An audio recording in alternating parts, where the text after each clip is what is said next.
जय हिंद। आज हम लोग पृथ्वी पर खींची गई अलग अलग काल्पनिक रेखाओं के बारे में समझेंगे और साथ ही साथ ये भी समझेंगे कि कैसे इनका प्रयोग करके हम अलग अलग जगह की लोकेशन, जलवायु, समय तथा तिथि का निर्धारण करते हैं। तो अगर देखा जाए तो हमारी पृथ्वी पर मुख्यतः दो प्रकार की रेखाएं खींची जाती हैं। पहले को हम लैटिट्यूड या अक्षांश कहते हैं और दूसरे को लॉन्गिट्यूड तथा देशांतर रेखा के नाम से जाना जाता है। और ये जो रेखाएं होती है वो काल्पनिक होती है, मतलब सच में ऐसी कोई रेखाएं खींची नहीं जाती, बल्कि हम लोग पृथ्वी का अच्छे से अध्ययन करने के लिहाज से इन सारी रेखाओं को खींचते हैं, समझते हैं कि लैटिट्यूड्स क्या होता है। ये है हमारा ग्लोब। जब इस ग्लोब के बीचों बीच से जब हम एक रेखा ड्रॉ करते हैं जो इस ग्लोब को क्या करता है, दो इक्वल भाग में डिवाइड करता है, तो वैसी रेखा जो हमारे ग्लोब को दो इक्वल भाग में डिवाइड करते हैं उसे हम क्या कहते हैं, इक्वेटर कहते हैं। हिंदी में इसे भूमध्य रेखा या विषुवत रेखा के नाम से भी जाना जाता है। अगर हमारी पृथ्वी का शेप ले ले तो वो शेप है, ओरिजिनल में हमारा पृथ्वी का शेप जो है वो ज्वाइड है, लेकिन हम लोगों ने क्या किया, इस पृथ्वी के अध्ययन के हिसाब से हम लोगों ने इसे स्फेयर मान लिया। तो अगर किसी भी स्फेयर को देखा जाए तो वो 360 डिग्री का होता है। तो उस हिसाब से ये जो ऊपर का जो है वो आधा गोला है, मतलब कंप्लीट गोला नहीं है। तो आधे गोले को हम क्या कहते हैं, हेमी, और गोले को स्फेयर। तो वैसा गोला जो आधा है उसे हम क्या कहेंगे, हेमी स्फेयर। और ये कितने डिग्री का हो जाएगा, 180 डिग्री। तो उस हिसाब से ये ऊपर का जो गोला हो गया वो 180 डिग्री और नीचे का जो गोला हो गया वो भी 180 डिग्री। आधे गोले को हम क्या कहते हैं, हेमी स्फेयर। उसी प्रकार से नीचे का जो गोला है वो भी हो जाएगा हेमी स्फेयर। इन दोनों हेमिस्फेयर में किसी प्रकार की कंफ्यूजन न हो, इसलिए हमने ऊपर वाले गोले को क्या कर दिया, नॉर्थ हेमिस्फेयर, और नीचे वाले गोले को साउथ हेमिस्फेयर। तो इक्वेटर ने क्या किया, हमारे पृथ्वी को दो इक्वल भाग में ड्रॉ कर दिया। ऊपर वाले को हम कहते हैं नॉर्थ हेमिस्फेयर और नीचे वाले को हम कहते हैं साउथ हेमिस्फेयर। अगर हम बात करें कि हमारे पृथ्वी पर टोटल नंबर ऑफ लैटिट्यूड्स कितनी है, तो ये हो गया हमारा 0 डिग्री इक्वेटर।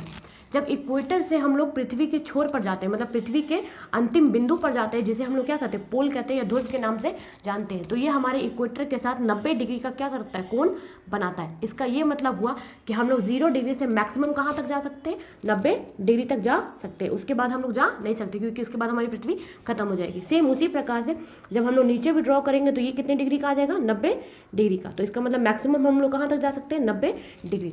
तो ऊपर 90 डिग्री और नीचे 90 डिग्री, ये क्या है, हमारे पृथ्वी के अंतिम छोर से, जिसे हम पोल्स कहते हैं। तो इस ऊपर वाले 90 डिग्री को हम लोग कहते हैं नॉर्थ पोल या उत्तरी ध्रुव। सेम उसी प्रकार से 90 डिग्री जो नीचे है इसे हम साउथ पोल कहते हैं या दक्षिणी पोल, दक्षिणी ध्रुव भी के नाम से जाना जाता है। ये कितने डिग्री का कोण बनाता है, 90 डिग्री का कोण बनाता है। ये हो गया हमारे नॉर्थ और ये हो गया साउथ, ये हो गया हमारे ईस्ट और वेस्ट। जब हम लोग ईस्ट से वेस्ट की तरफ इक्वेटर्स के पैरेलल लाइन को ड्रॉ करते हैं, तो उसी रेखा को हम क्या कहते हैं, लैटिट्यूड्स कहते हैं। ये रेखा हमेशा पूरब से पश्चिम की तरफ ड्रॉ की जाती है। मैंने बहुत सारे वीडियोस देखे जहां उन्होंने कहा कि वो पश्चिम से पूरब की तरफ, नहीं, हमारे एनसीईआरटी में ये बात क्लियरली लिखी गई है कि हमारी ये जो लैटिट्यूड्स है वो ईस्ट से वेस्ट की तरफ जाती है, ना कि वेस्ट से ईस्ट की तरफ। तो ये कन्फ्यूजन जो है वो आप दूर कर लीजिएगा। तो ये रेखा किधर से किस डायरेक्शन मूव करती है, ईस्ट से वेस्ट की तरफ। और हाईएस्ट कितनी जाएगी, 0 डिग्री से 90 डिग्री ऊपर और 0 डिग्री से 90 डिग्री नीचे। तो अगर टोटल नंबर ऑफ लैटिट्यूड्स की बात किया जाए तो कितने हो जाएंगे, अगर हिसाब से देखा जाए तो ऊपर से अगर हम एक एक डिग्री के अंतराल पे क्या करते हैं, लैटिट्यूड्स को ड्रॉ करते हैं। सेम उसी प्रकार से इधर भी, और कहाँ तक जाएंगे, 90 डिग्री। सिर्फ उसी प्रकार से यहाँ कहाँ तक जाएंगे, 90 डिग्री। तो 90 डिग्री ऊपर और 90 डिग्री नीचे, तो ऊपर का 90 और नीचे का 90। अगर हम लोग अगर 0 डिग्री को भी क्या मान लें, अगर एक लैटिट्यूड मान लें, तो टोटल नंबर ऑफ लैटिट्यूड्स की संख्या कितनी हो जाएगी, 90 90 180 और प्लस 1, तो टोटल नंबर ऑफ लैटिट्यूड्स की संख्या हो जाएगी 181।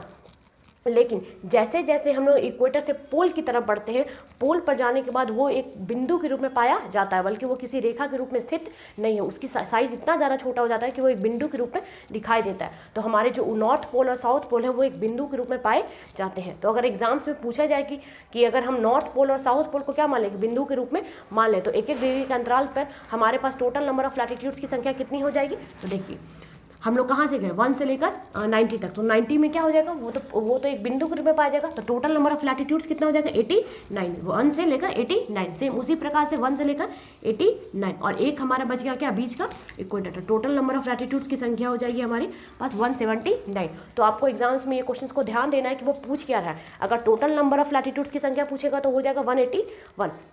वहीं अगर पूछा जाएगा कि अगर दोनों नॉर्थ पोल और साउथ पोल को हम एक बिंदु के रूप में मानते हैं तो टोटल नंबर ऑफ लैटिट्यूड की संख्या कब हो जाएगी, तो 179। ये अभी के 69th बीपीएससी में ये क्वेश्चन पूछा गया है, इसलिए ये आपके लिए इंपॉर्टेंट है क्योंकि पीसीएस के एग्जाम्स है, तो इसका मतलब है कि क्वेश्चन जो है वो अभी के समय में बहुत टफ होते जा रहा है, इसलिए आप इन चीज़ों को ध्यान देंगे। टोटल नंबर ऑफ लैटिट्यूड्स 181, अगर बिंदु के रूप में माना जाएगा तो 179। तो ये कुछ इंपॉर्टेंट चीज़ थे लैटिट्यूड्स के बारे में। इसके अलावा हम समझते हैं कि हमारे पास जो है वो कुछ मुख्य लैटिट्यूड्स की भी संख्या है, तो इससे पहले इरेज कर लेते हैं।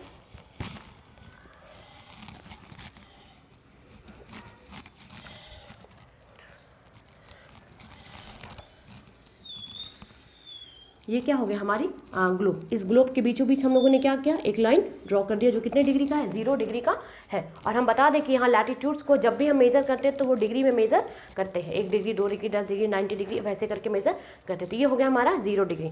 अगर आप ये ऊपर के फिगर को देखें तो हमारे इक्वेटर के साथ पोल्स जो है वो 90 डिग्री का कोण बनाता है, लेकिन हमारी पृथ्वी जो है वो अपने अक्ष पे झुकी हुई है। कितनी झुकी हुई है, 23.5 डिग्री जो है वो हमारी पृथ्वी जो है वो अपने अक्ष पे झुकी हुई है। तो सबसे इंपॉर्टेंट जो हमें लैटिट्यूड्स मिल जाता है वो हमें कितने डिग्री पे मिल जाता है, 23.5 डिग्री पर मिल जाता है। तो ये हम एक ड्रॉ कर दिए 23.5 डिग्री का। सेम उसी प्रकार से नीचे का भी क्या किया, ड्रॉ कर दिया।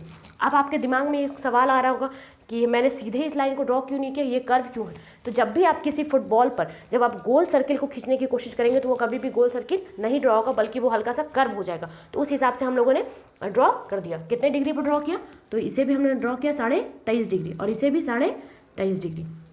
ऊपर वाले 23.5 डिग्री को हम 23.5 डिग्री नॉर्थ कहेंगे, वहीं नीचे वाले को 23.5 डिग्री साउथ कहेंगे। अगर हम देखा जाए कि हमारे इक्वेटर के साथ हमारा जो पृथ्वी का जो झुकाव वो कितने डिग्री का एंगल बना रहा है हमारे ऑर्बिटल प्लेन के साथ, तो वो बना रहा है 66.5 डिग्री का कोण बना रहा है। तो हमारे पास दूसरा जो इंपॉर्टेंट लैटिट्यूड्स हो गया वो कौन सा हो गया, 66.5 डिग्री का। तो ये हो गया ऊपर के 66.5 और ये हो गया नीचे के 66.5। इसे हम क्या कहेंगे, नॉर्थ, और इसे हम क्या कहेंगे, साउथ। इसके अलावा हमारे पास ऑलरेडी 2 पोल्स थे जो 90 डिग्री तक थे। तो ये हो गया हमारा क्या, 90 डिग्री नॉर्थ पोल, और ये हो गया हमारा 90 डिग्री साउथ पोल। यहाँ सिर्फ एन लिख देते हैं और यहाँ एस लिख देते हैं शॉर्ट के लिए। अब ये जो इंपॉर्टेंट जो लैटिट्यूड्स हैं इनको हम लोगों ने कुछ अलग से नाम दिया। ऐसे हम इन्हें लैटिट्यूड्स तो कहते हैं, ये पैरेलल्स ऑफ लैटिट्यूड्स कहते हैं, लेकिन ये जो लैटिट्यूड्स है ये कुछ विशेष महत्व रखते हैं। क्यों, क्योंकि इन्हीं के कारण हमारी पृथ्वी पर जो जलवायु है उसका निर्धारण होने में मदद करता है। तो ये जो लाइन्स है वो कुछ खास है, तो खास लोगों का तो नाम रखा ही जाता है। आप लोगों ने भी कुछ खास लोगों का नाम रखा होगा, तो उसी प्रकार से ये जो लैटिट्यूड्स है ये भी कुछ खास है। तो इन सारे लैटिट्यूड्स का हम कुछ नाम देते हैं। इसे इरेज कर लेते हैं, फिर लिखते हैं। तो ये जो 0 डिग्री था इसे तो हम लोगों ने ऑलरेडी इक्वेटर नाम दे रखा था। ये 23.5 डिग्री जो नॉर्थ है इसे हम क्या कहते हैं, ट्रॉपिक ऑफ कैंसर, या इसे ही हम कर्क रेखा के नाम से भी जानते हैं। वहीं अगर 23.5 डिग्री साउथ रेखा की बात की जाए तो इसे हम क्या कहते हैं, ट्रॉपिक ऑफ कैप्रिकॉर्न, या इसे हिंदी में मकर रेखा के नाम से जाना जाता है। वहीं अगर 66.5 डिग्री नॉर्थ रेखा की बात करें तो इसे हम कौन सी सर्किल कहते हैं, आर्टिक सर्किल। क्यों, क्योंकि यहाँ पे आर्टिक सर्किल मौजूद है। वहीं 66.5 डिग्री साउथ रेखा की बात करें तो इसे हम क्या कहते हैं, अंटार्कटिक सर्किल। और इसके अलावा हमारे पास 2 इंपॉर्टेंट नॉर्थ पोल और साउथ पोल तो पहले से उपस्थित है।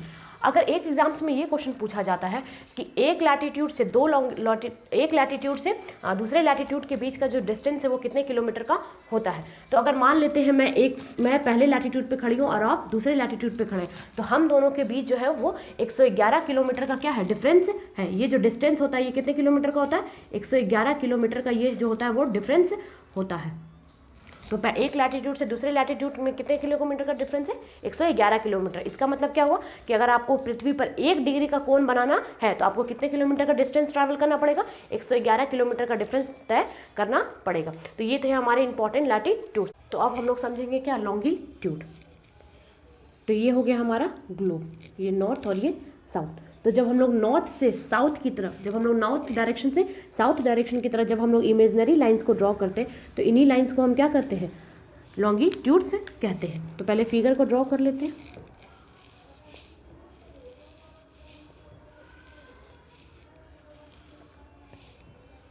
ये हो गए हमारे लॉन्गिट्यूड्स। अब इस फिगर को ही देख के आपको दो बात ऑटोमेटिकली समझ में आ जाएगी कि ये जो हमारे लॉन्गिट्यूड्स है वो सेमी सर्किल है। आप ऐसे समझिए, ये हमारे हाथ में अगर एक गेंद है और इस गेंद के ये 2 पॉइंट्स हमने ड्रॉ कर लिया, और जब इन लाइंस को क्या करेंगे, हम एक डॉट से मिलाने की कोशिश करेंगे तो ये कैसे बनेंगे, सेमी सर्किल। ये कंप्लीट वृत्ताकार नहीं है, बल्कि ये जो है वो सेमी सर्किल के रूप में मौजूद है। और दूसरी बात ये समझ में आएगी कि इनके बीच का जो लेंथ है, मतलब जब हम लोग 1 डिग्री 2 डिग्री 3 डिग्री, जब सारे डिग्रीज को हम लोग क्या करेंगे, ड्रॉ कर लेंगे, तो इनके जो सारा जो डिग्री है वो सारे की लेंथ क्या है, एक बराबर है, कहीं से ये छोटे और बड़े नहीं है। तो हमारे पास ये प्रॉब्लम आती है कि हम किसे 0 डिग्री माने, क्योंकि इक्वेटर के साथ क्या था कि इक्वेटर जो थी वो सबसे बड़ी रेखा थी, तो हम लोगों ने आसानी से उसे क्या किया था, 0 डिग्री मान लिया था। लेकिन यहाँ जो है वो सारे जो हमारे देशांतर रेखा वो क्या है, एक बराबर है, तो इन्हें समझने में हमें क्या होती है, दिक्कत होती है। तो हम लोगों ने क्या किया,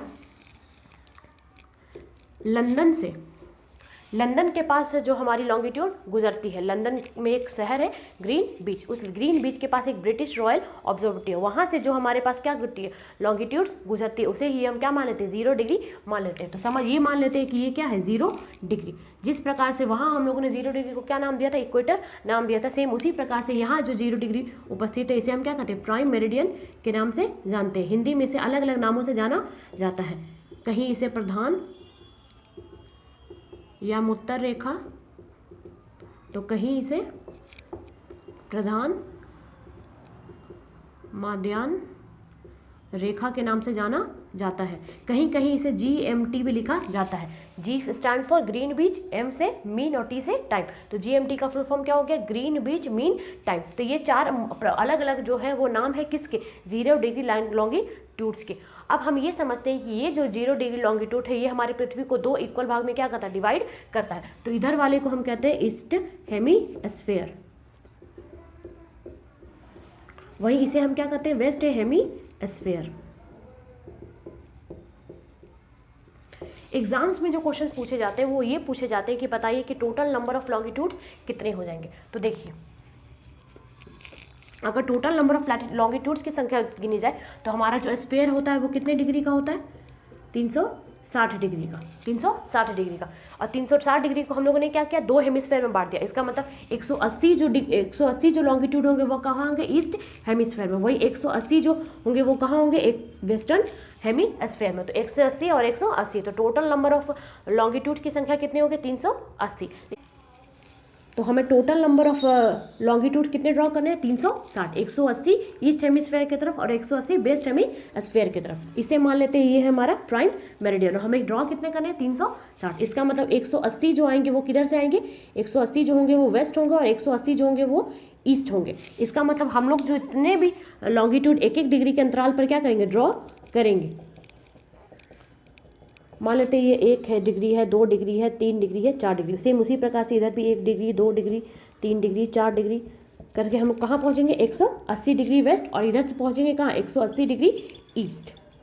अब दिक्कत ये बात का है कि हमारा जो 180 डिग्री वेस्ट और 180 डिग्री ईस्ट जो है वो सेम लाइन पर ड्रॉ, वो दोनों को सेपरेट लाइन नहीं है बल्कि सेम लाइन पे ही क्या है, ड्रॉ। तो ये बात जो होगी वो से आपको ध्यान देने वाले कि हमारे जो 180 डिग्री वेस्ट और 180 डिग्री जो ईस्ट है वो कोई 2 डिफरेंट लाइन नहीं है बल्कि सेम लाइन पे ही क्या है, दोनों ड्रॉ। तो उस हिसाब से भी अगर देखा जाए तो टोटल नंबर ऑफ जो हमारे लॉन्गिट्यूड्स हो जाएंगे उनकी संख्या 360 हो जाएगी। कैसे, देखिए हम लोगों ने क्या किया, 1 डिग्री से लेकर कहाँ पहुँचे, 179 ईस्ट में, वही उसी तरह से इधर से हम लोग कहाँ पहुँचे, 179 वेस्ट में। वेस्ट हो गया ईस्ट और वेस्ट, और एक हमारा कौन सा हो जाता है, प्राइम मेरिडियन। इसके अलावा 180 डिग्री वेस्ट और 180 डिग्री वेस्ट क्या, दोनों सेम लाइन पे, लेकिन एक लैटिट्यूड एक लॉन्गिट्यूड तो है ना, तो उसे भी हम क्या करते हैं, कैलकुलेट कर लेते हैं। तो इस हिसाब से भी हमारे पास टोटल नंबर ऑफ लॉन्गिट्यूड की संख्या कितनी हो जाती है, 360। तो आप एग्जाम के लिए बस इतना याद कर लीजिए, 360। बस अच्छे से ज्ञान के लिए हम लोग को याद रखना है कि 380 डिग्री वेस्ट और 380 डिग्री ईस्ट जो है वो सेम लाइन पर ड्रॉ होती है। अब एग्जाम्स में एक क्वेश्चन ये पूछा जाता है कि इनके बीच की दूरी को बताइए। ये हो गया हमारे लॉन्गिट्यूड्स।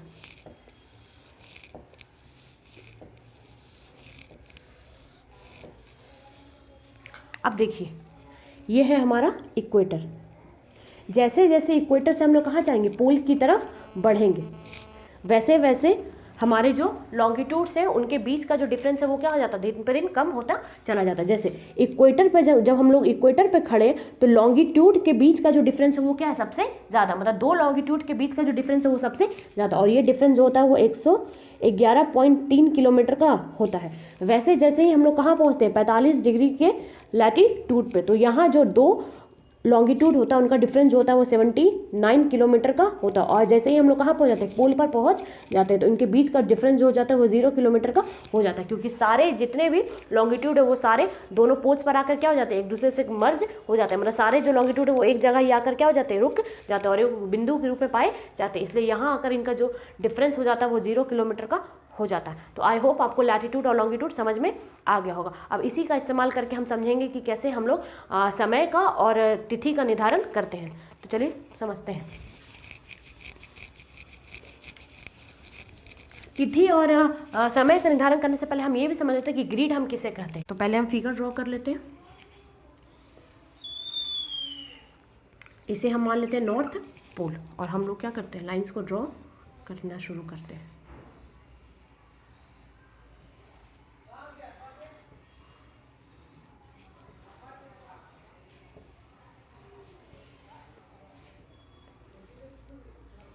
ये हमारा नॉर्थ पोल और ये हो जाएगा हमारा साउथ पोल, और ये हो गया हमारा प्राइम मेरिडियन।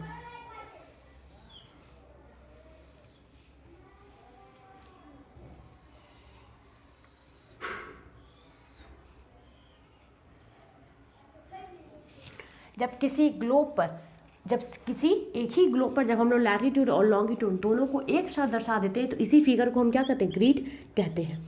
तो ये आपको ग्रिड समझ में आ गया हो। अब हम लोग समझते हैं कि समय का निर्धारण कैसे करते हैं। तो समय का निर्धारण करने के लिए जो है वो लॉन्गिट्यूड्स का जो है वो सहारा लिया जाता है।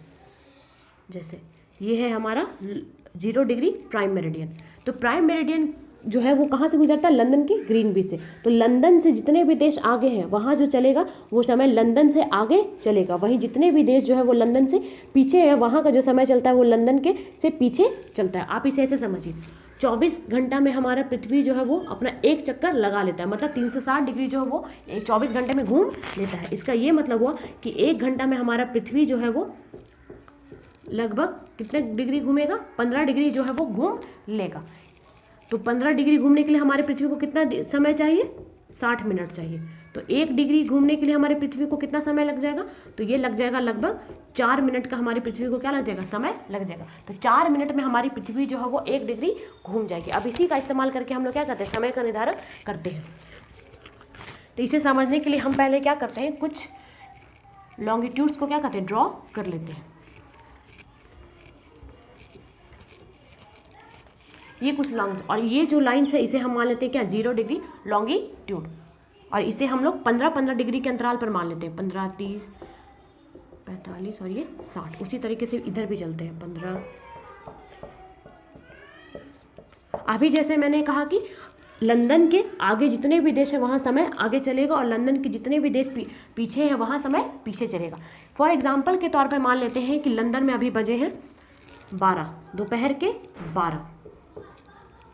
तो देखा जाए तो हमारी पृथ्वी एक डिग्री चलने के लिए कितना मिनट का समय लेती है, तो 4 मिनट का समय लेती है। तो 15 डिग्री चलने के लिए कितने घंटे का समय लेगी, 1 घंटे का समय लेगी। तो अगर लंदन में बज रहे हैं दोपहर के 12, तो 15 जो देश लंदन से 15 डिग्री आगे है, जो देश लंदन से 15 डिग्री आगे है, वहाँ कितना घंटा जुड़ जाएगा, 1 घंटा जुड़ जाएगा। उस हिसाब से अगर यहाँ दोपहर के बज रहे हैं 12, तो यहाँ कितने बज रहे होंगे, दोपहर के 1 PM। उसी तरीके से 30 डिग्री अगर हम जाएंगे तो 2 घंटे का समय बढ़ जाएगा। कैसे, यहाँ 12 बज रहे थे तो 30 डिग्री पहुँचने में हमारी पृथ्वी को सूर्य को कितने समय लगेगा, 2 घंटे का समय लगेगा। तो ये 1 PM थे तो यहाँ बज जाएगा दोपहर के 2, यहाँ बज जाएगा दोपहर के 3, और यहाँ बज जाएगा दोपहर के 4। सेम उसी प्रकार से लंदन से जितने देश पीछे थे वहाँ क्या हो जाएगा, समय घटेगा। तो लंदन में बज रहे थे कितने, 12, तो पृथ्वी को पीछे जाने में कितने घंटे का समय लगेगा, 1 घंटे का। तो अगर यहाँ बज रहे हैं 12, तो यहाँ कितने बज रहे होंगे, 11। लंदन से जो देश 15 डिग्री पीछे है वहाँ का समय कितना हो रहेगा, सुबह का 11 बज रहा होगा। वहीं अगर 30 डिग्री जाएंगे तो ये पीछे होता चला जाएगा। तो यहाँ बज जाएगा 10, सुबह के 10, यहाँ बज जाएगा सुबह के 9, और यहाँ बज जाएगा सुबह का 8। तो इस तरीके से क्या होता है, समय का निर्धारण होता है, कैसे कैसे। अब हम समझते हैं कि हमारे भारत में का क्या समय है।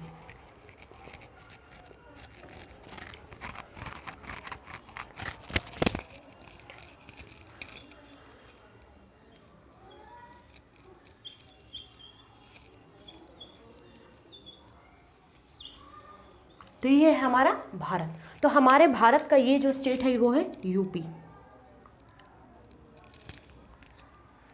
तो यूपी के एक शहर मिर्ज़ापुर, यूपी के एक शहर मिर्ज़ापुर से जो है वो हमारा इंडियन स्टैंडर्ड टाइम जो है वो गुजरता है। इंडियन स्टैंडर्ड टाइम क्या होता है? तो हर देशों ने अपना कुछ स्टैंडर्ड टाइम बना रखा है। क्यों? वो अपने लैटिट्यूड्स के बेसिस पे क्या रखा है? स्टैंडर्ड टाइम बना रखा है। तो हमारा इंडिया का जो स्टैंडर्ड टाइम है वो है 82.5 डिग्री, 82.5 डिग्री। तो अब हम देखते हैं कि लंदन से हमारा भारत कितना डिग्री आगे। तो हमारा भारत जो है वो लंदन से 82.5 डिग्री क्या है? आगे है। तो अगर हम उसे घंटों में कन्वर्ट करेंगे तो लगभग हो जाएगा कि हमारा भारत जो है वो लंदन से 5.5 घंटा क्या है? आगे है। तो मान लेते हैं कि लंदन में बजा है दोपहर के 1। तो हमारे भारत में उस समय कितना हो रहा होगा? तो इस एक में क्या जोड़ दीजिए? 5 घंटे जोड़ 5.5 घंटा जोड़ दीजिए। तो लगभग हमारे भारत में कितना बज रहा होगा? शाम के 6:30। मतलब अगर वहाँ के लोग दोपहर का लंच कर रहे होंगे तो हम लोग यहाँ शाम का क्या पियेंगे? चाय और नाश्ता पियेंगे। तो इस तरह से हमारे भारत का क्या होता है? समय निर्धारित होता है। और अलग अलग देश क्या करते हैं? अपने अपने देश का क्या करते हैं? लोकल टाइम्स का निर्धारण करते हैं और उसी के आधार पर उनका देश का जो समय सीमा है, समय है, वो निर्धारित होता है। अब समझते हैं कि कैसे हम लोग तिथि का निर्धारण करते हैं।